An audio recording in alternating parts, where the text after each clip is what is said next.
The Galactic Security Council's emergency klaxons screamed to the pristine corridors of Station Alpha 7, their piercing wail echoing off polished metal walls like banshees announcing the apocalypse. Admiral Vexthal of the Zephyrian Empire slammed forward his 6 claws against the command console, his reptilian features twisting into what could generously be called panic. "What do you mean?" the human said. "Hold my beer." His voice cracked like glass under pressure, each word dripping with a kind of dread usually reserved for cosmic horror films. "Who authorized this translation update to include human colloquialisms in our threat assessment protocols?"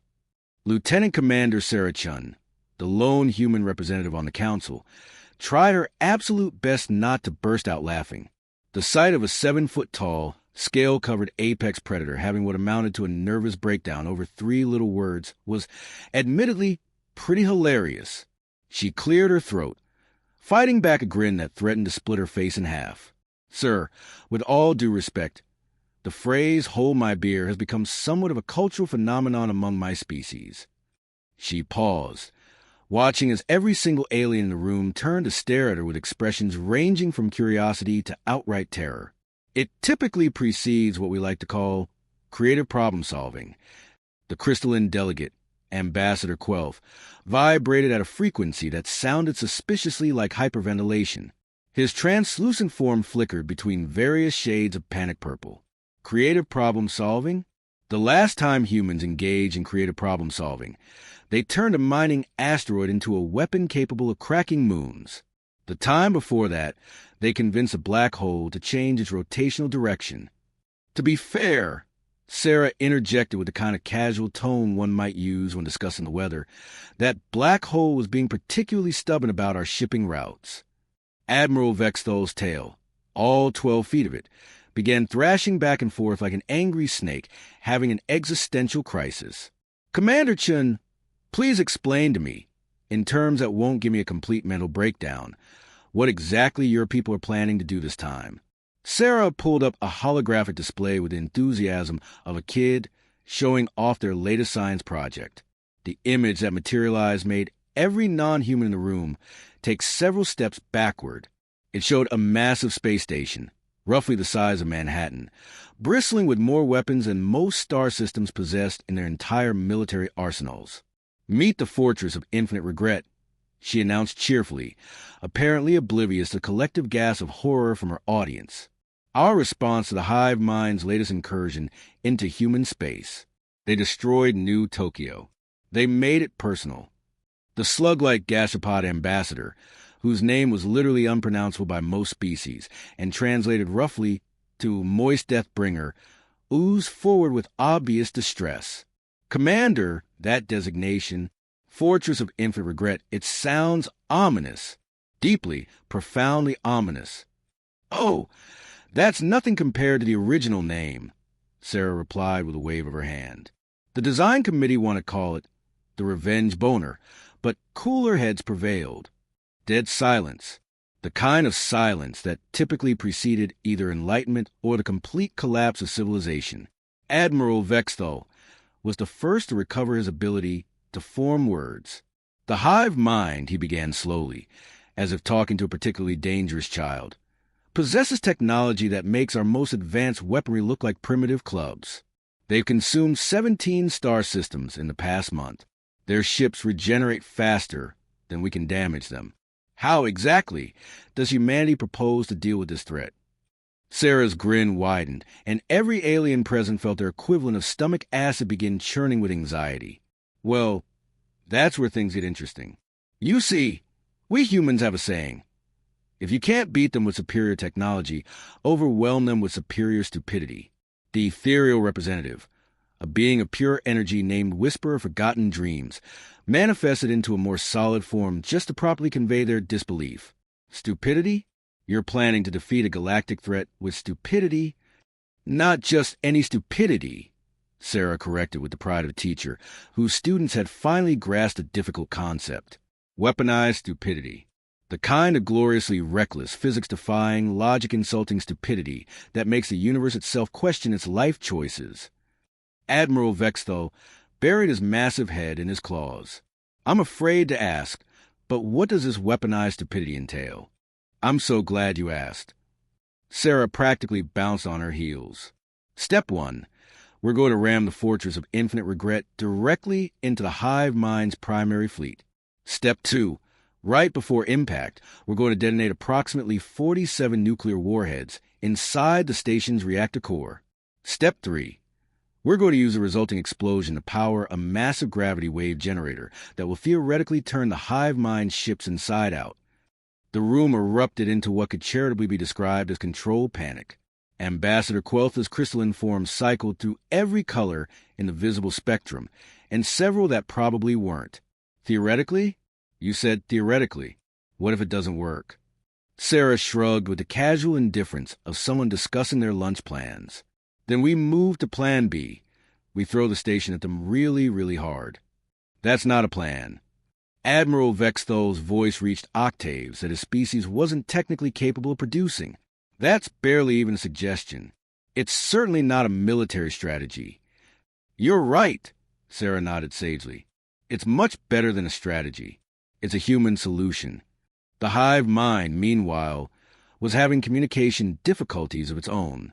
Deep in the collective consciousness that bound billions of insectoid warriors across dozens of star systems, something resembling confusion was spreading like a virus. Designation human activity analysis incomplete. Logic patterns do not compute. Recommend tactical withdrawal. The suggestion rippled to the Hive Mind like a stone thrown into still water, creating waves of bewilderment that reached every corner of their vast network. Withdrawal from inferior species? Parameters not understood. Human strategy violates fundamental laws of tactical engagement. Probability calculations return error messages. Requesting definition of term. Hold my beer. While the Hive Mind grappled with concepts that their advanced AI couldn't process, Captain Jake Boom Boom Rodriguez was putting the finishing touches on humanity's latest contribution to galactic warfare. The Fortress of Infinite Regret hung in space like a mechanical middle finger pointed directly at the approaching Hive fleet. All systems green, Captain, reported Chief Engineer Lisa Overkill Patterson, her voice crackling to the comm system with barely contained excitement. Reactors purring like a kitten, weapons are locked and loaded, and the gravity wave generator is ready to make physics cry. Outstanding, Jake replied, settling into his command chair with the satisfaction of a man about to do something spectacularly inadvisable. How's our volunteer crew looking? Enthusiastic, sir. Disturbingly enthusiastic. Half of them brought lawn chairs to watch the fireworks. Through the massive viewport, the Hive Mind's fleet approached like a swarm of mechanical locusts, their biometallic ships writhing through space with an organic fluidity that would have been beautiful if it weren't so terrifying. There were thousands of them, each one the size of a city block, their surfaces rippling with weapons that could vaporize planets.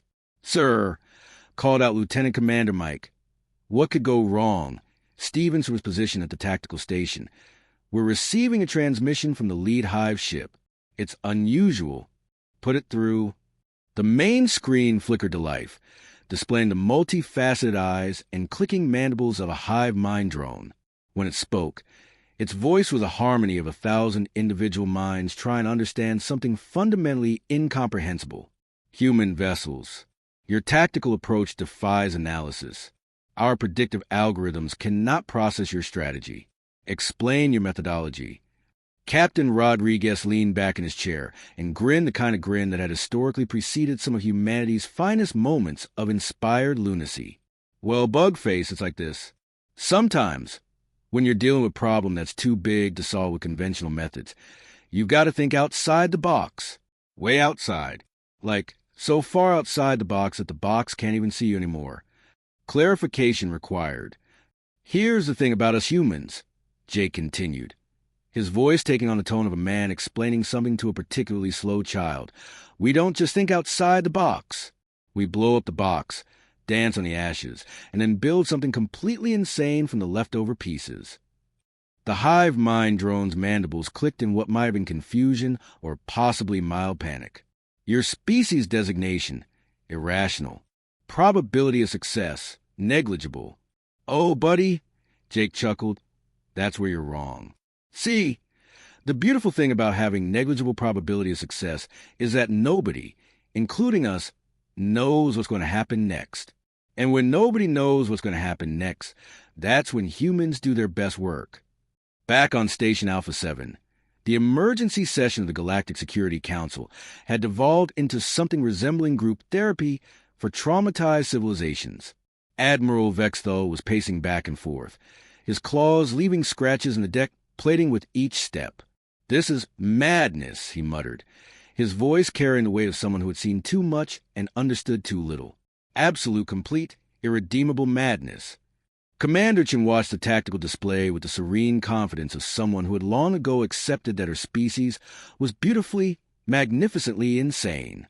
"Admiral, if I may offer some perspective?" "Please do. At this point, I'll take comfort from any source." "The thing about humans," Sarah began, her voice taking on almost philosophical quality, "is that we've never really understood the concept of impossible. We're the species that looked at fire and thought, I bet I can make this do something useful. We're the ones who saw the ocean and decided to cross it on floating pieces of wood. We looked at the sky and thought, I wonder what's up there." The ethereal representative shimmered with what might have been curiosity. "And this perspective leads to effective military strategies?" "Not exactly," Sarah admitted with a shrug. "But it does lead to solutions that nobody else would ever think of, mostly because everyone else is smart enough to know they won't work." The tactical display suddenly flared to life as the Fortress of Infinite Regret engaged its main engines. The massive station began accelerating toward the Hive fleet with all the grace and subtlety of a drunken rhinoceros charging through a china shop. "Here we go," Sarah whispered, her eyes locked on the screen. The Hive mind's response was immediate and overwhelming. Thousands of weapons opened fire simultaneously, filling the space between the fleets with enough destructive energy to sterilize entire solar systems. The Fortress of Infinite Regret flew through it all like it was running through a particularly violent rainstorm, its shields flaring and sparking, but somehow holding together through what could only be described as sheer bloody-minded determination. How are they surviving that bombardment?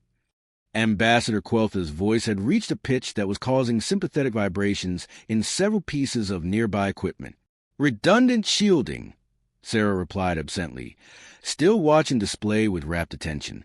"Triple-layer hull plating, and approximately 6 tons of good luck charms from every human colony in the sector." Good luck charms.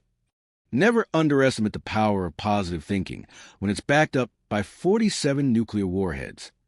The Fortress continued its kamikaze approach, closing the distance with a Hive fleet at a rate that defied both military logic and several laws of physics. On the bridge, Captain Rodriguez was having the time of his life. Distance to target, 2,000 kilometers and closing. Lieutenant Stevens called out, his voice tight with excitement and terror in roughly equal measures. "Excellent. Chief Patterson, how are our nuclear friends doing?" "Locked, loaded, and ready to make some very big noise, sir." "Outstanding. And the gravity wave generator?" "Primed and ready to commit crimes against space-time, Captain." The Hive mine fleet began to shift formation, their ships moving with organic fluidity as they attempted to adjust to this unprecedented tactical situation. But they were thinking in terms of conventional warfare, try to apply logical solutions to a fundamentally illogical problem. Humans, as it turned out, didn't fight conventional wars. They fought human wars, which was an entirely different and considerably more terrifying concept. 1,000 kilometers. Stevens announced, "This is it, people." Captain Rodriguez stood up from his command chair, his voice carrying throughout the ship. "In 30 seconds, we're either going to save the galaxy or create a really interesting light show. Either way, it's been an honor serving with you magnificent lunatics." The cheers that echoed through the ship's corridors were the kind of cheers that typically preceded either glorious victory or spectacular disaster. Sometimes both. 500 kilometers. Hive ships are attempting evasive maneuvers. Too little, too late. Bug boys. Jake grinned. "Patterson, initiate nuclear sequence on my mark." "Ready, sir." The Fortress of Infinite Regret hurtled toward the Hive fleet like a mechanical meteor, carrying the hopes and dreams of humanity, along with enough explosive power to crack a small moon. In the cargo bays, 47 nuclear warheads. The answer, as it turned out, would redefine the very concept of overkill for generations to come. Mark. Captain Rodriguez's voice cut through the chaos like a laser through butter. Chief Engineer Patterson's fingers slammed down on the nuclear detonation sequence with the enthusiasm of a child popping bubble wrap. Nuclear sequence initiated. All warheads armed and ready for the galaxy's most expensive fireworks display. The Fortress of Infinite Regret slammed into the heart of the Hive fleet with the subtle grace of a meteor hitting a glass house. The impact alone would have been sufficient to destroy most space stations, but humans, as the galaxy was rapidly learning, didn't believe in doing anything halfway. For exactly 2.3 seconds, nothing happened. The universe seemed to pause, as if reality itself was taking a moment to process what it was witnessing. Then 47 nuclear warheads detonated simultaneously inside the station's reactor core, and physics began having what could only be described as a complete emotional breakdown. The explosion that followed wasn't just big. Big was an inadequate word, like calling the ocean damp or describing the sun as slightly warm. This was an explosion that made supernovas feel self-conscious about their performance. It was the kind of explosion that required entirely new mathematical concepts just to calculate its magnitude. Back on Station Alpha 7, every monitoring device in the command center simultaneously decided that discretion was the better part of valor and shut themselves down rather than attempt to measure what was happening. The main display simply showed a message that read, "Error. Please consult your local physicist." Admiral Vexthal stared at the blank screens with the expression of someone watching their entire understanding of reality pack its bags and move to another dimension. What just happened? Commander Chun checked her personal tablet, which somehow was still functioning despite every other piece of technology in the room having given up on life. According to preliminary readings, we just created a localized space-time distortion equivalent to dropping a black hole into a swimming pool. Is that good or bad? Well, it's definitely something. The gravity wave generator, meanwhile, was having the time of its artificial life, fed by the energy of 47 nuclear explosions and a reactor core that had decided to ignore several fundamental laws of physics. It began doing things to local space-time that would give theoretical physicists nightmares for centuries. The Hive mind fleet, caught in the epicenter of humanity's latest contribution to the field of applied insanity, began experiencing what could generously be called technical difficulties. Their biometallic ships, designed to adapt to any conceivable threat, found themselves faced with something entirely inconceivable, a gravity wave that was actively rewriting the laws of physics in real time. Emergency. Emergency. Ship integrity compromised. Hulls experiencing dimensional inversion. The collective consciousness of the Hive mind, faced with reports that made no sense according to any known science, began what could only be described as having a nervous breakdown on a galactic scale, requesting immediate clarification on term. What the hell is happening? The first Hive ship to experience complete dimensional inversion looked, from the outside, like someone had turned a sock inside out, except the sock was the size of a city and contained several thousand very confused insectoid warriors. The effect spread to the fleet like a contagion, reality bending and twisting as the gravity wave generator continued its assault on the fundamental nature of existence. Captain Rodriguez, who had somehow survived a nuclear explosion by virtue of being too stubborn to die, floated in the remains of his command chair in what was left of the ship's bridge. His uniform was singed, his hair was standing on end, and he was grinning like a man who had just witnessed the universe itself admit defeat. "Stevens," he called out to his tactical officer, who was hanging upside down from what used to be the ceiling. "Please tell me you're getting readings on this." "Sir," Stevens replied, consulting a tablet that was somehow still functioning despite being partially embedded in a bulkhead. "The Hive fleet is experiencing what I can only describe as aggressive reality malfunction.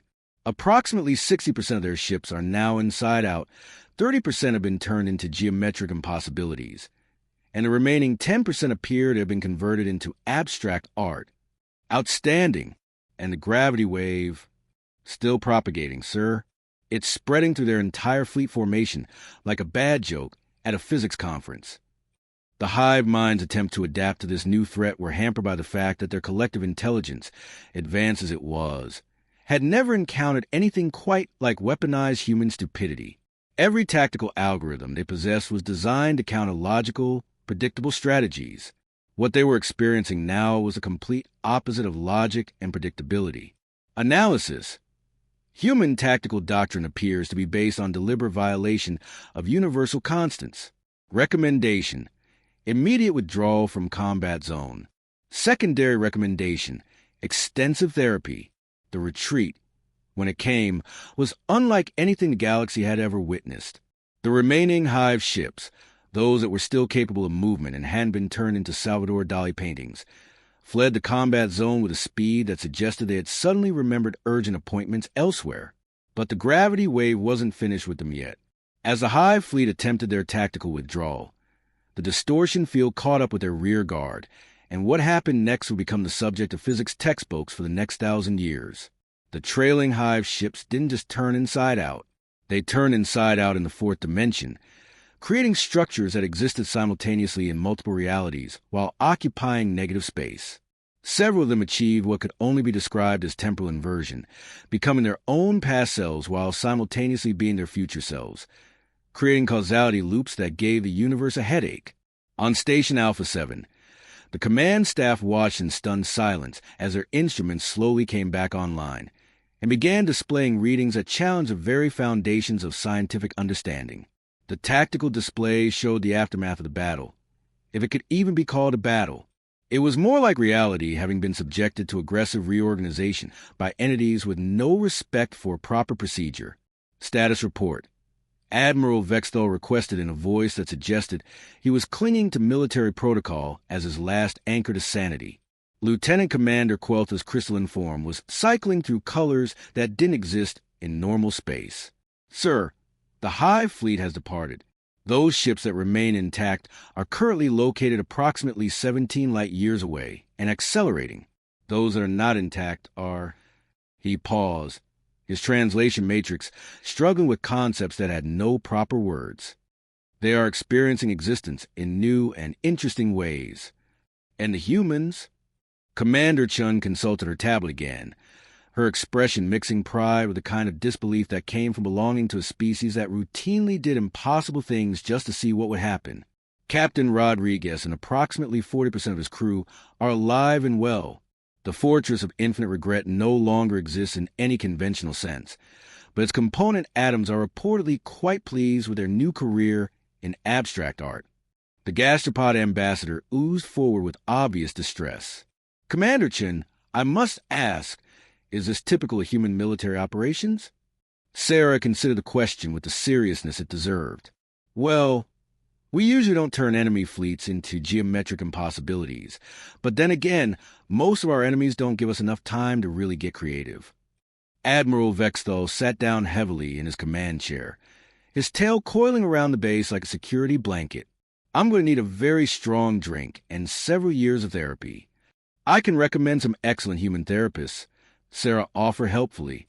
They specialize in dealing with the aftermath of humanity's more enthusiastic problem-solving methods. The ethereal representative flickered into full visibility, their energy form radiating what could only be described as cosmic bewilderment.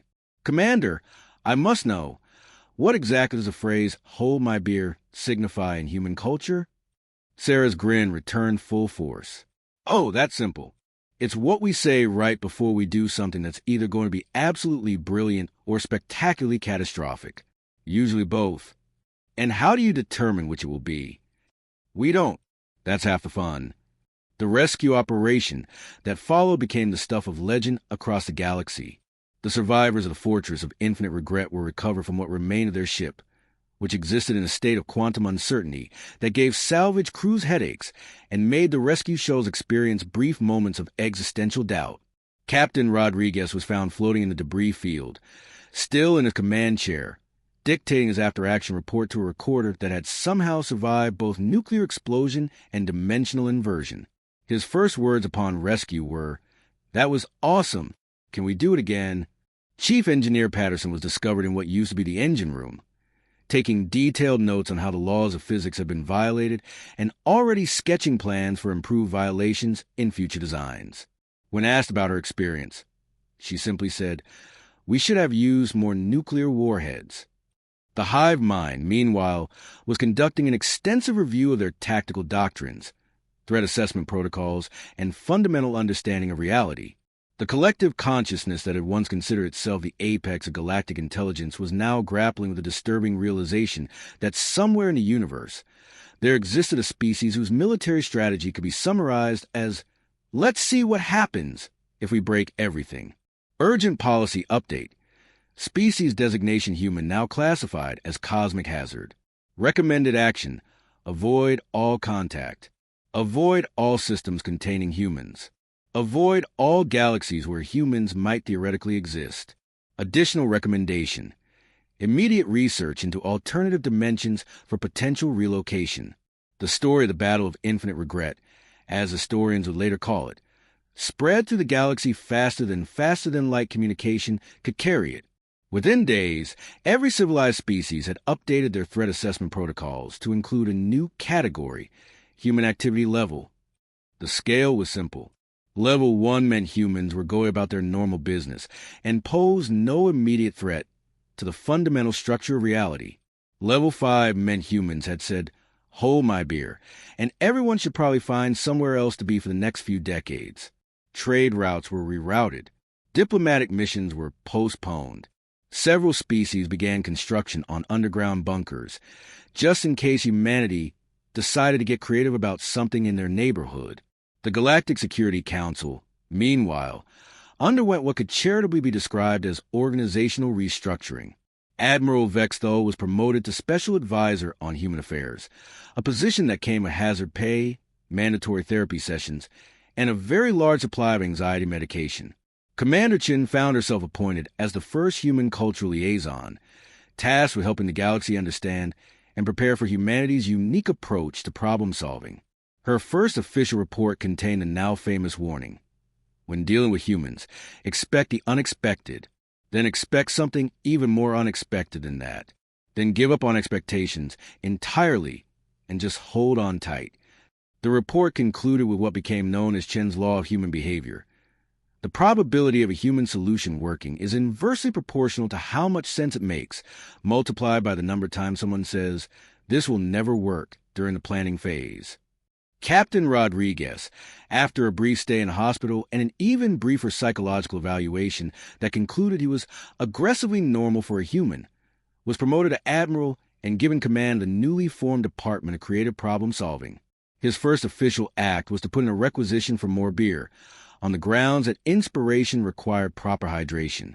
The department's mission statement was elegantly simple: to explore new and interesting ways to solve problems that conventional wisdom considers unsolvable, with particular emphasis on solutions that make physicists cry. Within 6 months, the Department of Creative Problem Solving had been contacted by 17 different species requesting assistance, with everything from stellar engineering projects to diplomatic crises. The humans, as it turned out, had a talent for finding solutions that no one else would even consider, mostly because no one else was sufficiently detached from reality to think they might work. The crystalloid mining consortium hired them to move a planet that was blocking their shipping lanes. The humans suggested strapping rockets to it and flying it somewhere more convenient. It worked. The Aquarian Republic asked for help with a territorial dispute involving a nebula that kept changing ownership due to complex gravitational interactions. The humans recommended they teach the nebula to vote. It worked, and the nebula became the galaxy's first sentient stellar phenomenon to achieve citizenship. The Hive mind, meanwhile, had relocated to a galaxy far, far away, and was in the process of developing what they called human-proof technology. The project was not going well, mainly because the concept of human-proof appeared to be a logical impossibility. Every defense system they designed was eventually defeated by their own projections of what humans might do if they encountered it, and those projections invariably involved scenarios that violated multiple laws of physics. And somewhere in the depth of space, floating in the cosmic aftermath of the Battle of Infinite Regret, the atoms that had once been the fortress of infinite regret continued their new existence as abstract art, occasionally rearranging themselves into shapes that spell out words like awesome and let's do that again in languages that wouldn't be invented for another 1,000 years. The galaxy had learned an important lesson. When humans said, "Hold my beer," it was time for everyone else to find a safe distance and maybe invest in some really good insurance. Because in the end, humanity's greatest weapon wasn't their technology or their tactics. It was their absolute, unwavering confidence that any problem could be solved with the right combination of explosive devices, creative thinking, and a complete disregard for the opinions of people who said things like, "That impossible," or "You'll kill us all." And sometimes they were right. The universe, for its part, had developed what could only be described as a nervous twitch whenever humans got that particular gleam in their eyes. But it had to admit, grudgingly, that existence was a lot more interesting with humanity around, even if it did require significantly more therapy.